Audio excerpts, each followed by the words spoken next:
Shoot. So what I want to say about email, so I don't know, I'm assuming you guys know as parents that we've had a lot of problems as a school district with School Loop this year. School Loop went down. A lot of teachers, actually like a couple, 6 weeks ago, a lot of teachers like lost grades because School Loop like crashed and like teachers lost grades and it was no fault of their own. It was a whole big mess. And the problem is School Loop, it was sold, they don't have the support, the IT support that a district our size needs. And so our district is not going to keep School Loop for next year. And so, you know, what they're going to do is they're going to do a year-long process to see what they're going to replace School Loop with. In the meantime, for next year, teachers are going to be using Google Classroom and Infinite Campus for grades. And so for the parents, where this is going to be kind of the biggest change, is what we do rely on School Loop, like from an administration perspective, is that's actually the primary way we email parents, because it is a super easy way to email parents. Like all of the communication I send out to parents is through School Loop. So on Monday, what we're going to do, we have a plan, we're going to send out a message through Infinite, because we do have a lot of parent emails in Infinite Campus, and I'm going to send out a message through Infinite Campus to all of the parent emails and say like, hey, if this is coming to an email address that you use and that you like, great, you have nothing to, you're good, you don't need to do anything. If parents don't get that message, I'm going to back it up with a School Loop message next week. But if they don't get that message, then we're going to have a process of like parents like making sure that they've got a correct email address in our system, so that next year and over the summer, as we're sending out messages, it's getting to the parents. So let me get into some of these questions. Good morning, Virginia. Students are keeping their Chromebooks. So we are moving to a one-to-one device district. So students, you know, if they've been issued a Chromebook, they're keeping it for their high school career. If they have not yet gotten a Chromebook, or incoming freshmen will be issued a Chromebook when we do our freshman orientation. That'll be part of our freshman orientation, where we will issue them a Chromebook. Other returning students that for whatever reason didn't need to get a Chromebook and didn't pick one up this year, they will be able to do that in the beginning of the year. So if they already have one, they don't need to turn it in. We do want them to turn in the textbooks though, because we would like you to go ahead and turn in the textbooks. The book room is open today. It's not going to be open tomorrow. We're actually closed tomorrow, so that we've got some end of the year staff things going on, and we've got our drive-through graduation happening tomorrow. So we're going to be closed tomorrow, but next week and actually throughout the summer, the book room will be open. So Monday through Friday, actually next Monday, we are returning, like all of our classified administrative staff are going to be there all 5 days, unless we're actually on vacation, because we will take some vacation over the summer. But there'll be somebody at school all 5 days, and our hours during the summer are 8:30 to 3:30. So you can come and drop off the textbooks at any time during the summer. You don't have to do it on a specific day. You can do it when it's convenient for you. You can do it today, you can do it next week. But we do actually ask that we get the textbooks back, because then we've got them all back for when we have to reissue them in August. Okay. So the question about, so you have not seen summer homework for AP teachers, because the district is not allowing AP teachers to do summer homework. So that is a big change. And so that's why you haven't seen it, because they're not, the district made a new policy that there is no summer homework. What you may see some AP teachers do is offer like a summer mini session for a couple weeks where like it's kind of like a like before the school year, get a head start on stuff. And so you may see some teachers offer that. Not all of our AP teachers are going to offer that. And if it's not convenient for you guys to take it, that's fine. It's not going to impact the kids' grade at all. It's just kind of like a warm up, you know, get ready. I know our AP chemistry teacher is planning on doing that. And then one of our AP calculus teachers, the Makasayats, Mr. and Mrs. Makasayat are planning on doing that. But we'll send, and they'll actually contact the kids directly in the classes about that information. But there is not going to be summer homework for AP government. That was probably something that went around because it was actually just, I want to say 2 weeks ago that the district came out, you know, and sent this policy out to AP teachers that there is no summer homework. You may see things like suggested readings or something like that, but they can't require something gets done.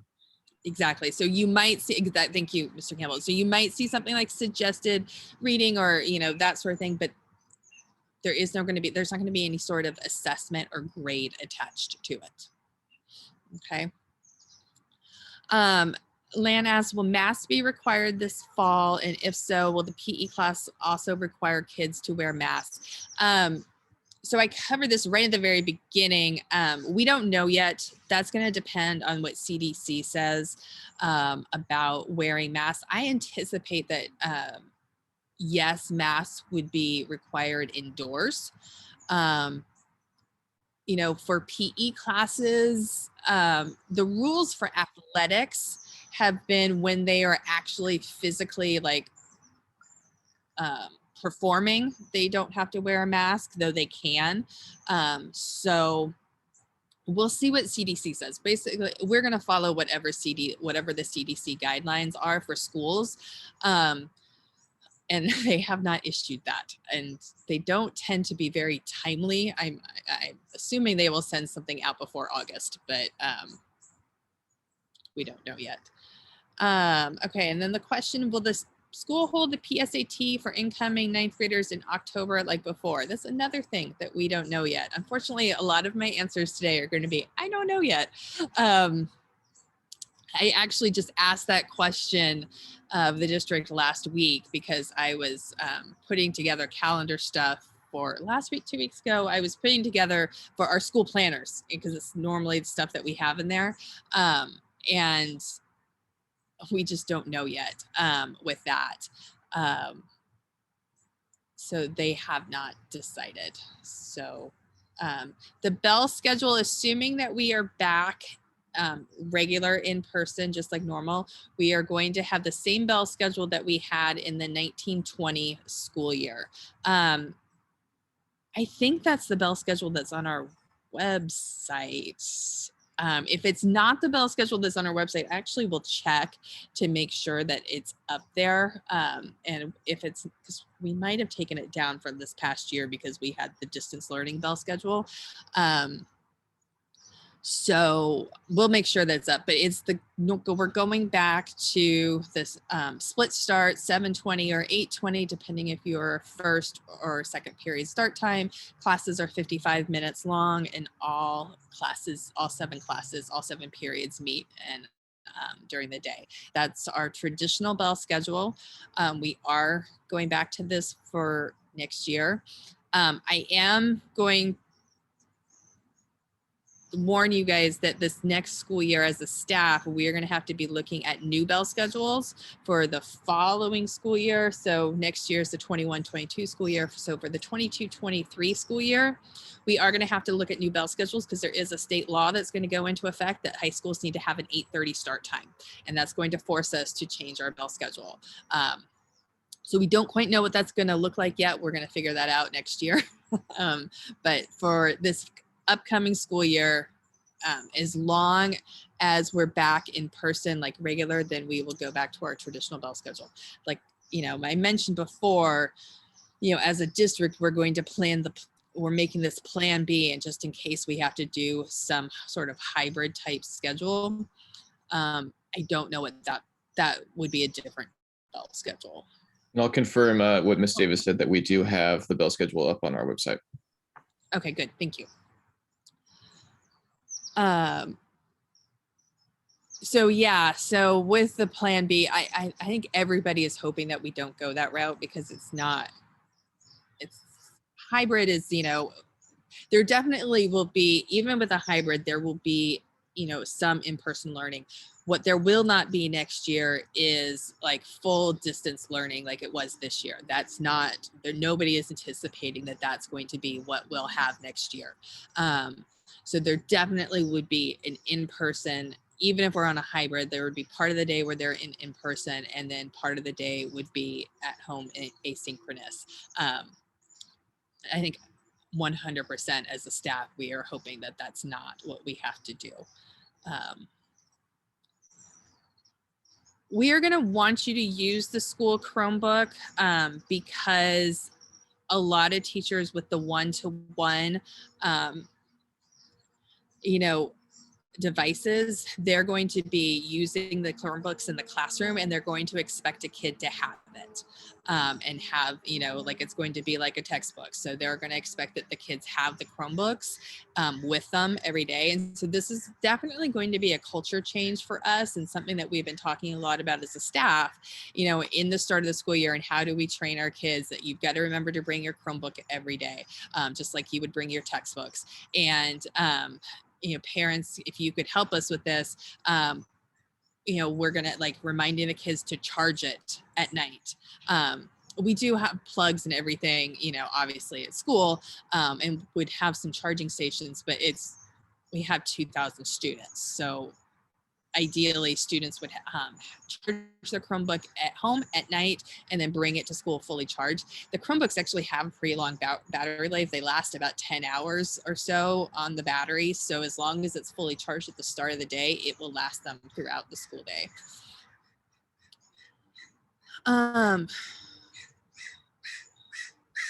So somebody, I think this was just directly to me. There aren't parent accounts for school, not for School Loop, for Infinite Campus. I know we had talked about the parent portal, and I think I sent some stuff out in the very beginning of the year, like, hey, this is going to come. And then the district never figured it out.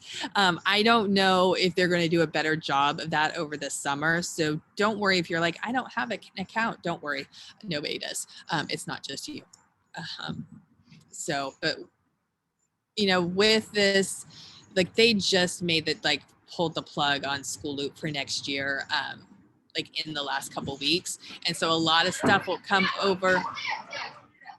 Sorry. There's chaos happening in my house with the family, the dogs.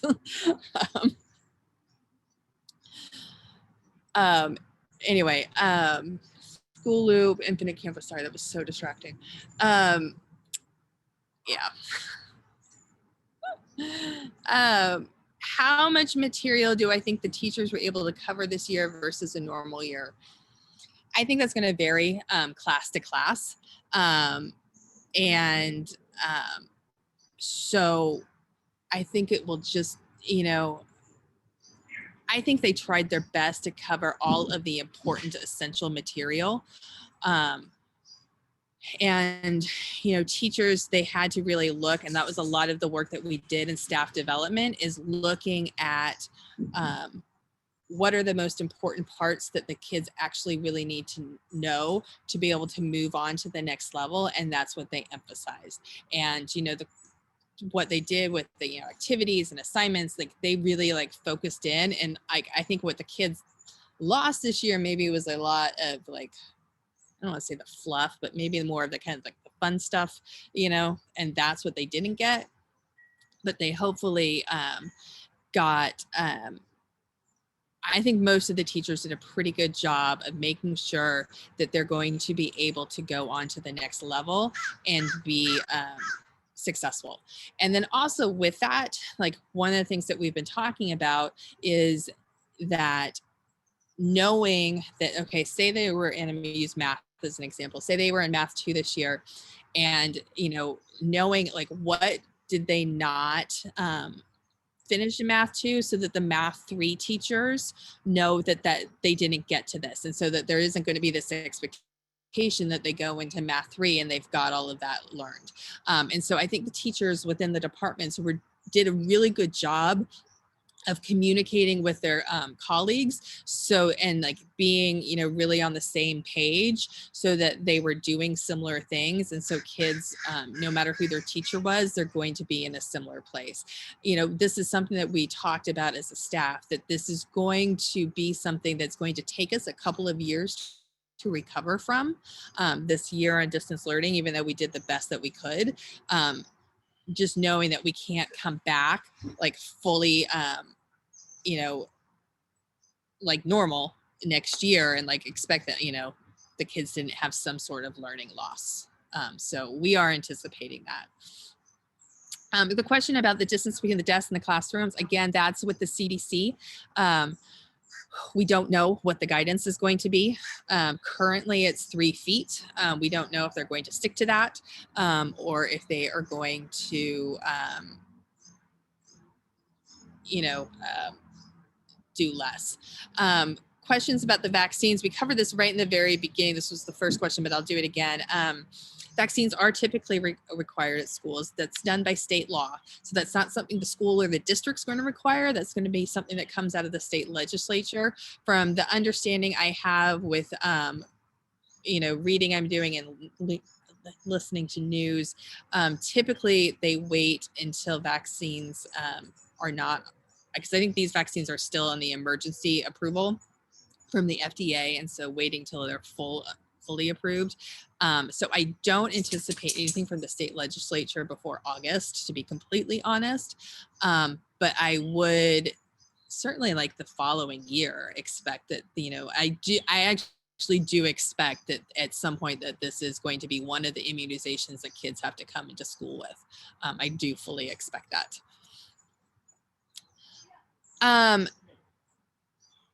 May kids use their own laptop instead of a Chromebook? I mean, yes, possibly, but I'm always wary of, you know, kids bringing expensive laptops to school.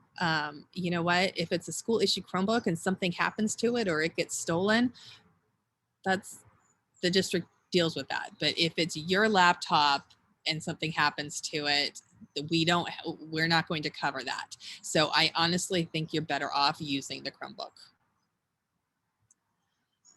Yes, we provide Chromebooks to all of the students. And Virginia suggests the Canvas. Yeah, Canvas is good.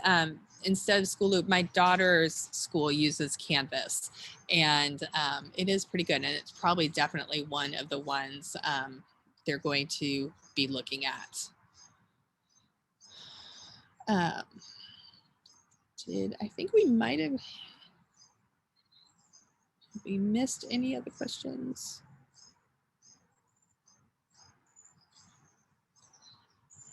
Do you guys have any suggestions, any topics that, you know, we like to do these weekly chats with the parents?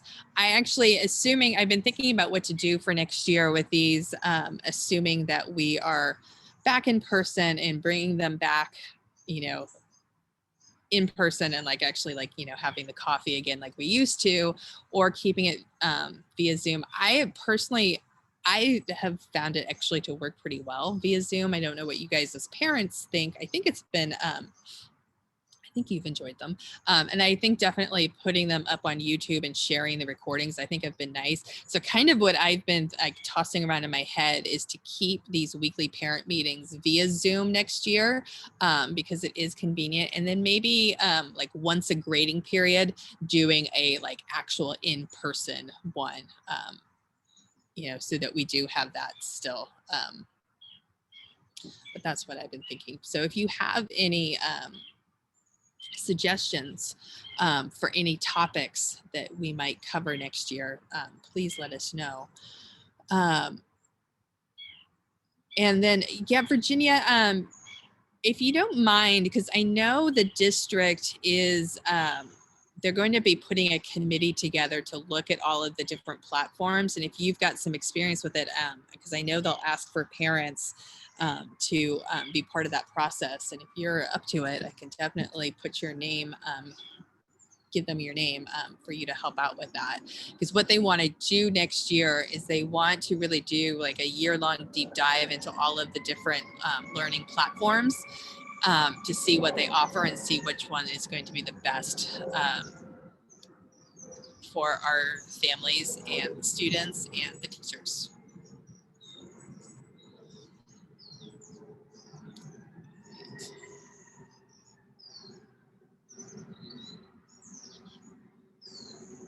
Mr. Campbell, do you have anything to say about what we're thinking about for next year? So I know everyone's concerned about the safety of the students at the school. As indicated by the questions, pretty clear. I think that's one of the major things that we're working on. So this is a consideration that the entire district has taken into account already. So I do want to say that there are some measures that have been put in place already. For instance, every classroom has had a hand sanitizer station put in every room right next to the door. So every student will have access to hand sanitizer, whether they're entering every single classroom. And we will definitely maintain the sanitizer in those every single day. That's definitely a new prompt, our new directive that is something we want to do. In addition, the school district has come out to the sites and actually measured the airflow in every single classroom. Whether the fan is on or the fan is not on, they wanted to measure how quickly the air is moving through the classrooms, because that's one of the biggest indicators we have of how quickly anything can spread. So they've taken that into account as well. Every air conditioning, heater, and just vent has been maintained over the last 2 years, really to kind of prepare for this reopening. We have done what we can to make the classrooms as safe as possible. And as we've seen with the CDC reports, outdoors seem pretty safe, even with the amount of students that we'll probably have. It's the indoors that we would be concerned about, and they're making every measure we can to make that as safe as possible. Yeah, thank you for bringing that up. So we have done a lot, of work. A lot of the air filtration system, that work was done pre-pandemic, and so it's convenient that it had already, it had been completed. God, I think they completed it about 2 weeks before we shut down last year. That's about right, yeah. Yeah. So, yeah, the timing of that is actually quite something. But yes, there are hand sanitizers in every classroom, and the custodians have been trained on, cleaning and doing things like wiping down the doorknobs constantly and that sort of thing. So, there's a lot of protocols that are in place that, not that we were dirty before, but it's a lot more thorough now. Yeah.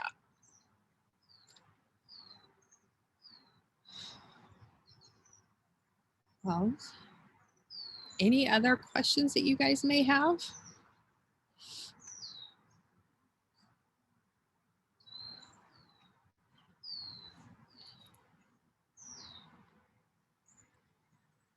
I can just say I am very hopeful that we will be back in person in the fall.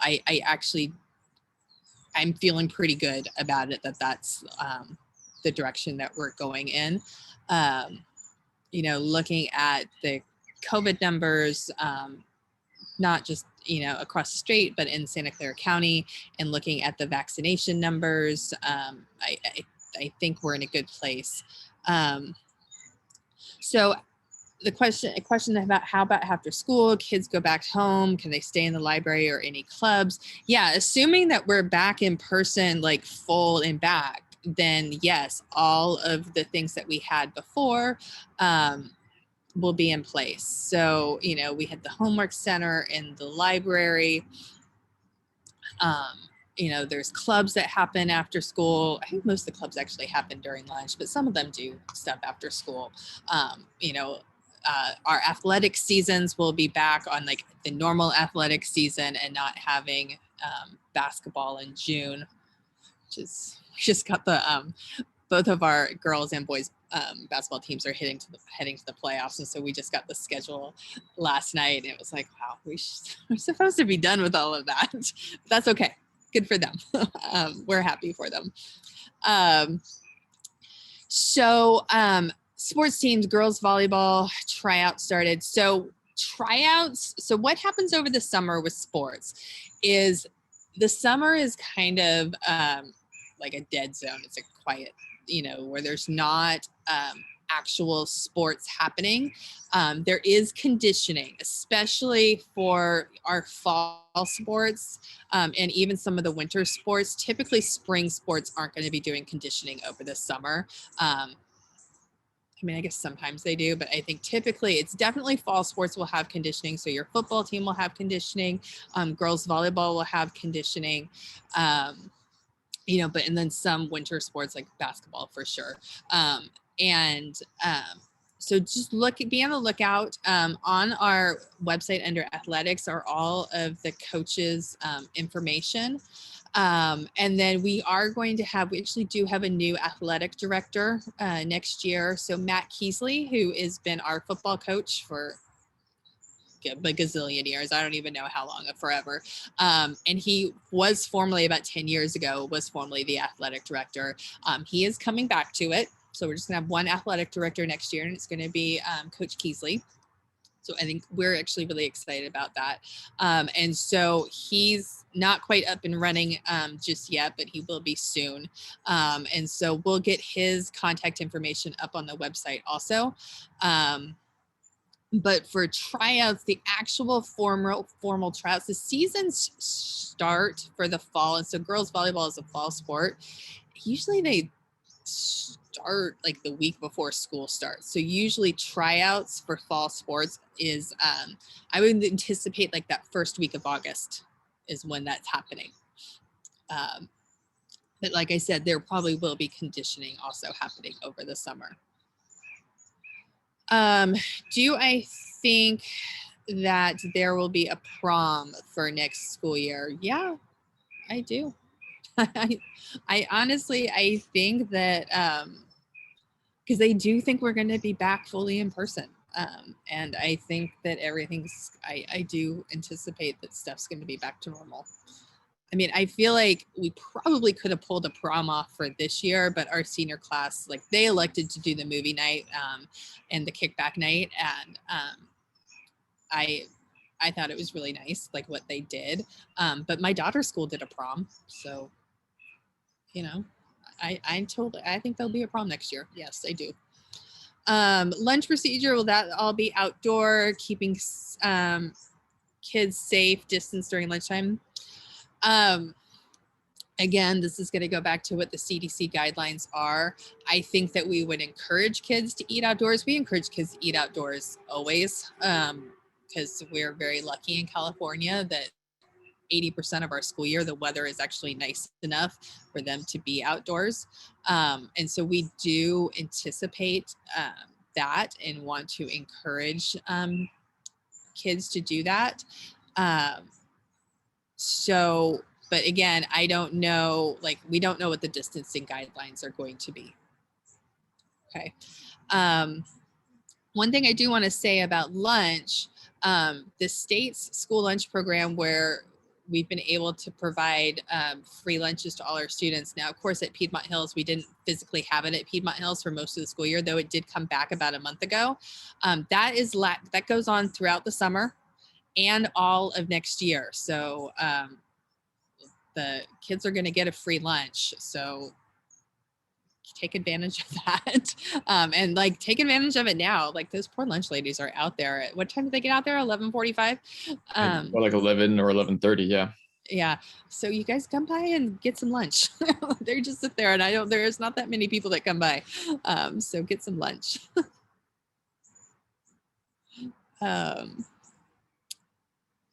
Okay. I think we covered all things. One thing that we are going to do this summer, of course, we're going to have a freshman orientation. But any of you parents that are parents of current freshmen that are about to be, after today, going to be sophomores, we are also going to do a sophomore orientation. We don't have dates for this yet, but we will be sending this information out. But we, you know, our next year sophomore, our current freshmen and next year sophomores, we're very aware that they have not spent a good amount of time on our campus. Some of them may not have been on our campus at all this year. And so we want to do an orientation for them, just so they can know what's happening on our campus. Another thing that we're planning for right around the end of the first week of school, we don't have exactly like firm date, firm yet, but we're going to do, you know, we always do a club day, typically, you know, on a normal school year that happens during lunch, a couple weeks into school, where all the clubs advertise themselves. We're actually going to expand that and have it be like a full all-day fair with clubs and sport and athletics, so that the kids know what athletics we offer. And we're going to target that to next year's freshmen and sophomores, because obviously the incoming freshmen don't know what we have yet. And then next year sophomores, because they didn't have a normal school year at high school yet, we really want to say, like, this is what we offer on campus. This is like, you know, so they really know what we're having, and so that they can get involved in it. Oh, thank you guys. Oh, your daughter congratulated you that you're graduating from coffee with the principal. That's adorable. I love it.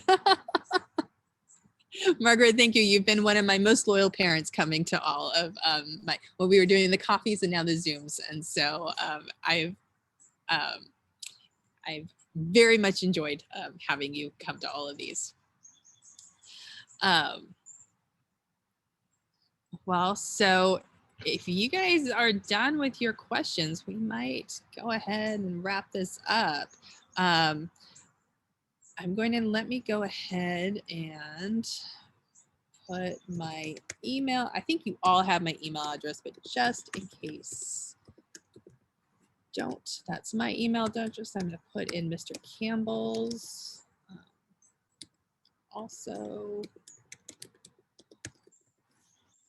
so if you think of any questions, and you know, later on you're like, oh, I wish I had asked that, just go ahead and email us. Like I said, the rest of my day I've got kind of wrapped up with my daughter's graduation, so I may not get to your email today, but I will get to you. And thank you guys. I honestly, I have the best parents at Piedmont. You guys are so wonderful and so supportive, and I really always appreciate you. And also thank you for your gratitude to the staff, because this has been it's been a tough year. You know, teachers did not learn how to teach virtually. That's not something that, and you know, there are teachers that have kids that have never seen their student's face because the student had the camera off the entire year. They know their name and the kid may be participating and maybe they've heard their voice, but they've never actually seen their face. And it's just such a weird thing. This has been such a weird school year. I think when we started in August, we had it kind of in the back of our mind, God, this may last all school year. But just knowing that we did this all school year, and I can't believe it's over. He made a comment like, it's been such a long school year, but yet at the same time it flew by. And so I think we did the best that we could. I think overall, maybe we could have done some things better, but overall I think went pretty okay. And a lot of that is with the support of the parents, because both Mr. Campbell and I are parents, and I know how much work parents have done at home to make sure that their kids stayed engaged and stayed active in their classes and kept doing it. And we could not have done this year. We could not have pulled this off without the support of the parents. So yeah, I like what Virginia said, that y'all have adapted very well, and it's been a bittersweet experience. I'm grateful for all that has taught us parents, teachers, and students. We did our best. I thank you, Virginia. I love that. I think that I think bittersweet experience is probably the best way to sum up this year, because it was really hard, but I think we did all like learn something about ourselves, and our kids learned something about ourselves. And I honestly think we're going to come out of all of this way stronger than we were before. So there's a silver lining to like this horrible, horrible year and like what we've gone through. That will be it. Well, you guys have a wonderful rest of your day and have a wonderful summer. Like I said, look out for next year. Next week on Monday, we're going to send stuff out about the email addresses and instructions to make sure that you guys are all set with your email addresses in our system, and what to do. And but other than that, have a wonderful summer. I hope that you guys get a chance to relax and do some of that self-care that we've been talking about. I hope Mr. Campbell does too. So thank you guys so much and have a wonderful day. All right. Bye-bye, everyone. Everyone, thank you.